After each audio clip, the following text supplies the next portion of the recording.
విశాఖపట్నంలో అత్యంత ఖరీదైన భూములను సీఎం చంద్రబాబు బినామీలకు కట్టబెట్టి భూ కుంభకోణానికి పాల్పడ్డారని వైసీపీ జిల్లా అధ్యక్షుడు కేకే రాజు ఆరోపించారు. వేల కోట్ల రూపాయల విలువైన భూములను కారు చౌకగా పలు ప్రైవేటు సంస్థలకు అప్పగించడం వెనుక చంద్రబాబుకి ఉన్న లాలూచి బయటపెడుతుందని రాజు ఎద్దేవా చేశారు.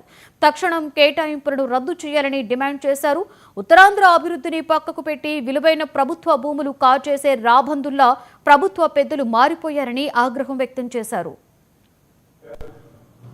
ఉప ముఖ్యమంత్రి పవన్ కళ్యాణ్ గారు, బీజేపీ నాయకులు ఎన్నికలకు ముందు వైఎస్ఆర్ కాంగ్రెస్ పార్టీ ప్రభుత్వం పైన విశాఖపట్నంలో ఉన్న భూములకు సంబంధించి అనేక తప్పుడు కథనాలతో దుష్ప్రచారం, ఎంత పెద్ద ఎత్తున దుష్ప్రచారం చేశారో మనందరికీ కూడా తెలిసిందే.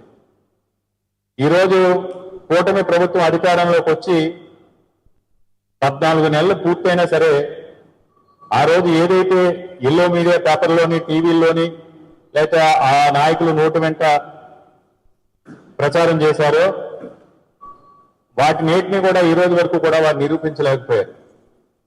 ముఖ్యంగా రాజకీయ ప్రయోజనాల కోసం ఆ రోజు విశాఖపట్నంలో కలెక్టరేట్ని అమ్మేశారని, లేదా ఇంకో కాలేజీని అమ్మేశారని, ఆంధ్ర యూనివర్సిటీ భూములను అమ్మేశారని ప్రజల్ని తప్పుదో పట్టించే విధంగా